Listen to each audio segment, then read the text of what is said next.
Now, when you get to an OOTP draft screen, it's going to look a lot like this. You're going to see a lot of players with high potential, although it's a little bit tricky to discern between them and figure out who's actually the best one. Which player do you actually want to pick when you're on the clock? So today I'm going to be going over how to draft the best possible players essentially when you come up in the draft pool. Now, of course, drafts process starts long before draft day. You want to be able to identify players you're interested in taking and make sure you can actually get an accurate scouting report on all of them before draft day. So the first thing we're going to do is we're still in the off season here. So I'm going to take a look with my new scout at all of these players, figure out which ones I think I'm going to be interested in, and then I'm going to ask for a scouting report on all of them. So obviously all of these high potential guys, I want scouting reports on them because, well, when my first round pick comes around, I'm going to be taking the highest potential player possible. So I'm going to quickly go through and tap all of these players, and then I'm going to request a scouting report on each of them. All right, this feels like far enough out, so I will do these players. And now my scout will go through quickly and get all of them. All right, so actually have once you've requested a scouting report on all of the high potential players, obviously you need to start looking for some of the hidden higher potential players in your draft because, well, that's really the only way you're going to get an impactful player after the first couple of rounds. So today I'm going to be looking primarily at how to do that. So the first thing we're going to do is we're going to look at players' personalities. Now, in this filter, I have pretty much all the personalities here, and I have intelligence, work ethic, and leader ability selected, which are the three most important in a player's development process. Now, the work ethic and intelligence are going to affect their ratings development, while their leader ability is going to affect not only team chemistry, but also the players around them and themselves for their development. Loyalty and adaptability are nice to have, but they're secondary compared to the other two. I don't actually have greed at all in here, which is something I probably should, but it doesn't. If you want to have it, you can. So as we can see here, we got this shortstop prospect or reliever and this catcher. So these are all interesting players to us, largely because of the fact that they have the aptitude to get better.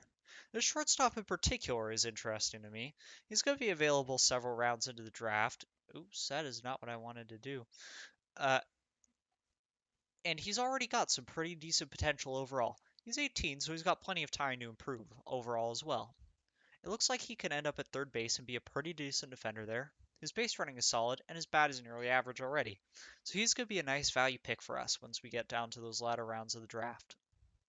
Well, once you've gone through and found the best personality players, the ones most likely to improve, which, by the way, we would like to request a scouting report on. Now we're going to go through and look for hidden players with higher potential that you're probably not going to see just by looking at their potential overall rating. So first thing we're going to do is go to the batting potential. And we're actually going to filter for pitchers. Oops. Okay, now we got to go back to the batting potential. Okay, and we're filtering for contact potential. So what this is going to do is show us two-way pitchers who are significantly better batters than they are pitchers. So what you're going to see here is a list of guys that are going to be available and potentially be better once transferred full-time to batters. So this date Wilgemuth guy, ugh, that was a mouthful, is likely going to be more productive as a batter than he is as a pitcher. He's got above average bat overall, and his defense should be fine in the outfield and potentially in the infield as well. So I'm going to request a scouting report on him and see if I can potentially pick him up in the later rounds. Doesn't look like we have two. Oh, well, this guy looks like he could potentially be an interesting acquisition as well. Although his defense isn't as sharp, but he can apparently play catcher. That is not what I wanted to do. Alright, so we are going to request a scouting report on him as well. And now we're going to do the same thing, except with pitcher or batters and their pitching ability. So it doesn't look like we really have anybody who's all that talented as a pitcher here. And we didn't really have that many pitchers who are very talented batters either. Now, you're not going to see too many of these in each draft class, but you might be able to snag a couple players every now and then who are higher potential and then therefore good value in your draft. Now, the next thing we're going to do is look for players who have higher abilities just in general. So we're going to go back to filtering by all players, and let's see if there's any pitchers who are potentially likely to go in the later rounds that have higher tools in areas that we like. So high control is generally what you are looking for in your top pitchers, and this Logan Allen prospect seems to have it. He's got a nice four-pitch mix, so his stuff is likely to play out, especially because his changeup is his best pitch, a little bit better than it's graded here. His neutral movement is fine, and his high control is really what we're looking at here, and he could potentially slide to the back of your rotation one day, although he's likely going to be drafted far outside of the point where you would consider that likely. So I'm going to request a scouting report on him as well. There's some other players here, but I'm not quite as interested in them because their potential overall is not quite as good as you'd like. Now let's see if there's any batters that could potentially have better ratings than we're getting here. This Daniel Cabrera guy, he seems to have some pretty good ratings. His defense isn't ideal, but he can probably play either corner or outfield spot okay. And his bat is pretty solid. It looks like he's going to get some good contact. He'll reach base at a fine clip, and he's going to hit a couple of home runs, although obviously below average. I'll get a scouting report on him as well. This Jesse Franklin player seems pretty similar to Cabrera, and I will get a scouting report here as well.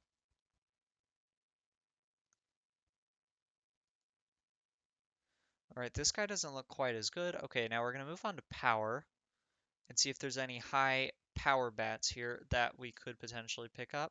I don't really like either of those players, so I'm not going to get a scouting report on them or that guy. Okay, now we're going to check out I.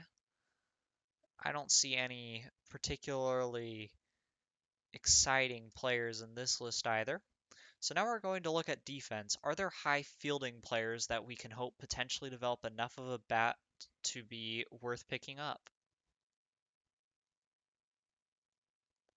So I'm going to pull up here and let's first look at catcher ability.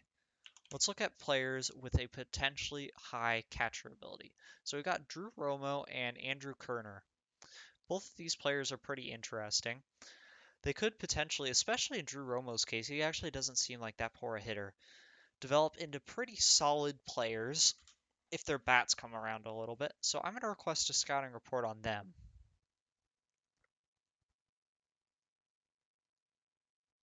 And now we're going to look at infielders with very high fielding ability. So I'm going to pull up my infield range. Here we go. Oh, that's outfield range. So I guess we're doing outfielders first. We'll see if there's any center field prospects in here potentially that could develop into solid players. So here we go. We've actually got a pitcher with very high outfield range. Indeed, he does have high out, but he has absolutely no hitting ability, so I'm not going to request a scouting report on him. Now here's Daniel Montgomery, who's a famously high range player. I will be requesting a scouting report on him, and once we get our scouting reports, we're going to shortlist these players, by the way. Pete Crow Armstrong, he's likely to go in the first couple rounds, so I guess I'll request a scouting report on him. Maybe he could be an earlier draft pick for me. This Dominic Johnson guy could slip a couple rounds, so I'll see if I can't get him. And here's another potentially high defense center fielder. All right, now we're going to do our shortstops and other infielders.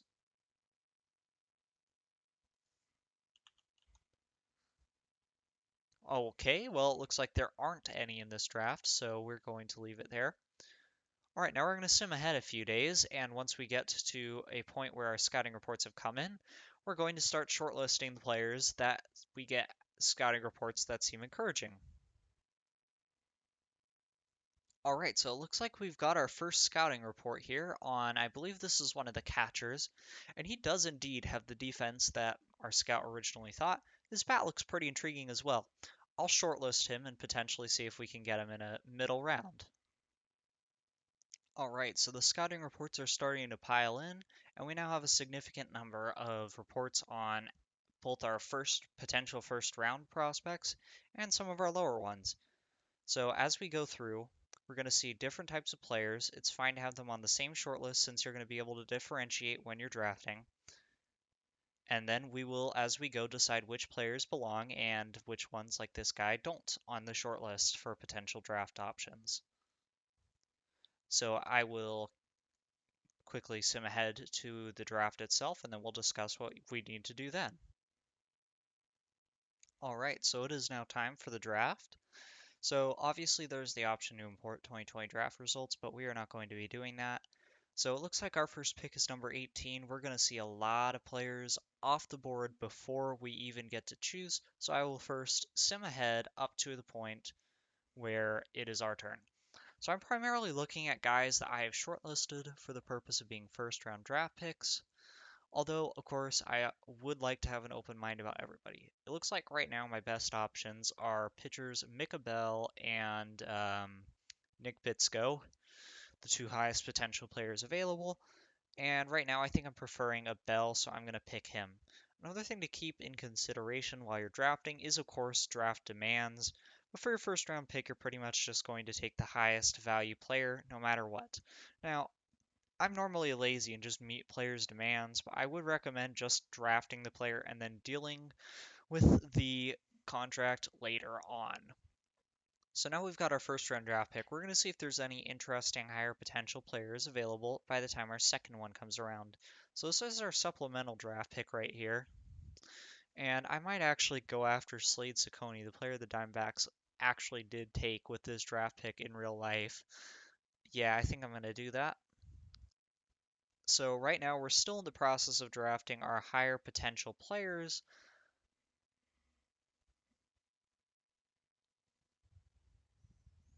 All right, and it looks like we still got a guy we were interested in as a high potential player available in the second round.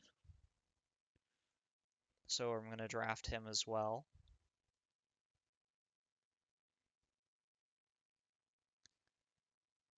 All right, and at this point we are going to be transitioning into our bargain players because it looks like all of our high potential players are now gone. So the first thing I'm going to do is sort players by shortlisted, which is under miscellaneous information.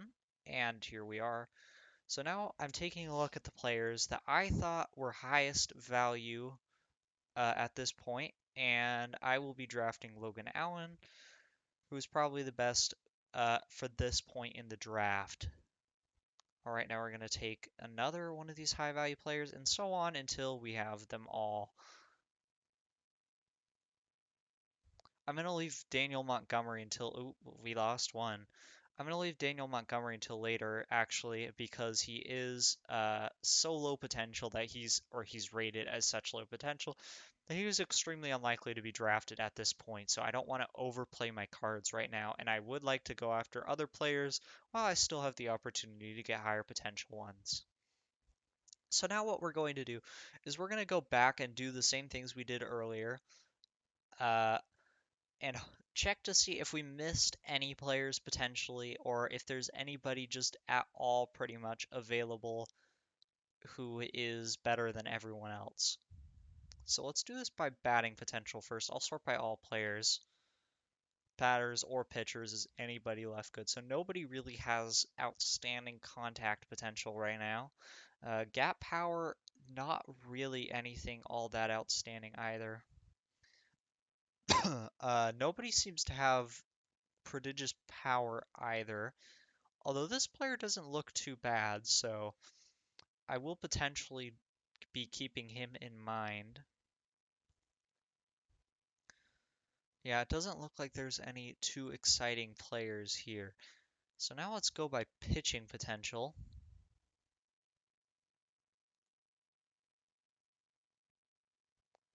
Alright, well, it looks like this reliever is not too bad. Honestly, I think this reliever is probably the best player left in the draft at this spot, maybe one of those batters. But in general, you're not going to expect to see any too high talent players by this point. Another thing I'd like to point out is if you're drafting pretty early on, do not expect to see many relievers. Or, that's not what I meant. If you're drafting early on, you should be expecting to have many high-end relievers after you get past the real draft pools that you can take. They're probably going to be among the more impactful players. Do not be afraid to take a reliever even as early as the first round if you think they're the best player remaining in the draft pool. All right, now that we've gone by potential, I'm going to see if there's any personalities that we could add who could help our teams improve. Okay, well, uh, it looks like some of these players were not shortlisted. So I'm going to change back to my default view, and then we're going to start drafting these higher personality players. All right.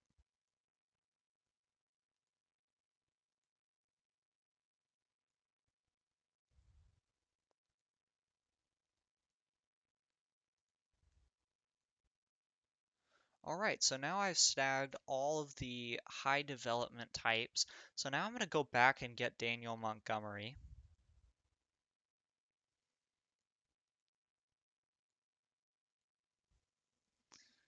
And obviously, you would probably be able to take him twice as late, but just for the sake of showing the players that I am interested in. Now, these are all players who had some kind of ability that we found interesting, usually defense.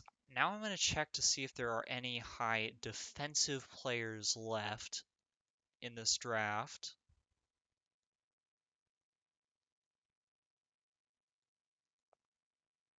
Oh, that is not what I wanted to do. I will fix that later. Anyways,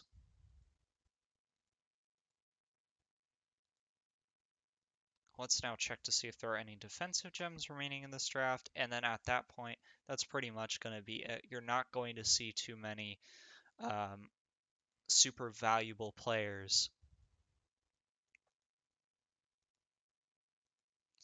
Keep in mind that the preset draft pools are generally pretty weak. You're not going to see too many high ability players because the real life ones just do not quite turn out like some of your fictional drafts might. All right, well, both of these players are interesting shortstop type, so I will take them.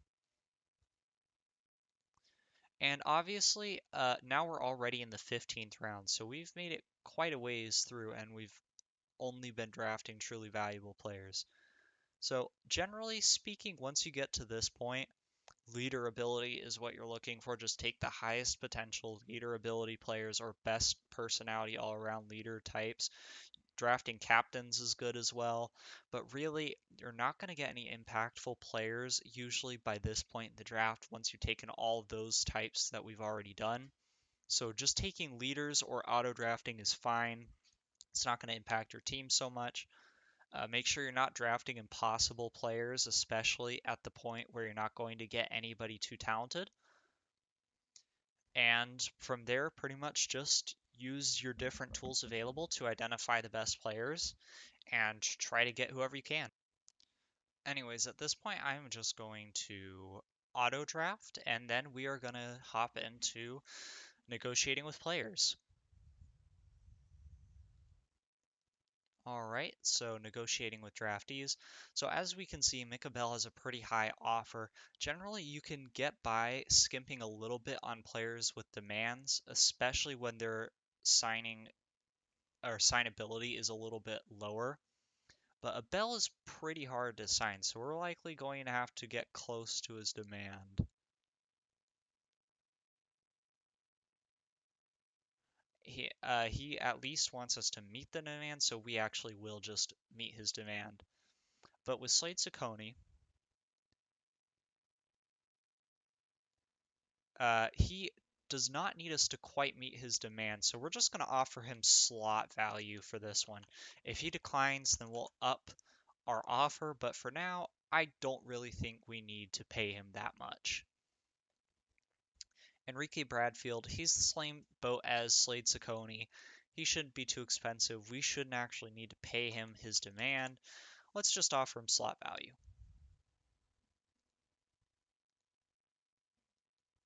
Logan Allen's demand is actually lower than his slot value. So we're actually going to give him a little bit lower than his demand. He probably will sign for that. Horvath just wants slot. He's extremely hard to sign, so we're going to meet his demand there. Tejada is wanting... Okay, we're going to offer him slot as well.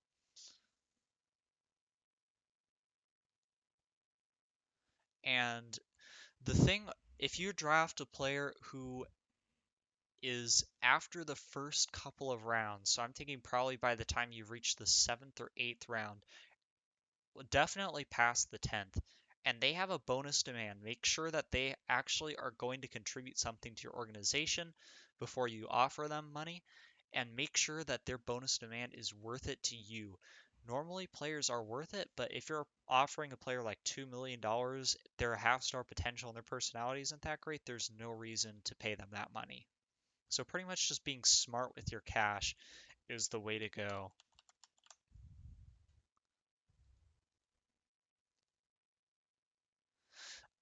Anyways, with that, that's pretty much everything that you need to do in the draft. That's how you are going to go about the entire process. And past this point, it's pretty much just making sure your negotiations actually go through with your players.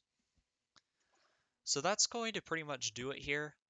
Uh, as long as you are able to use your tools and identify which players you are most interested in, you should have no problems being able to pick out the highest talent players when it comes your turn around the draft. So I hope this helps you guys, and good luck.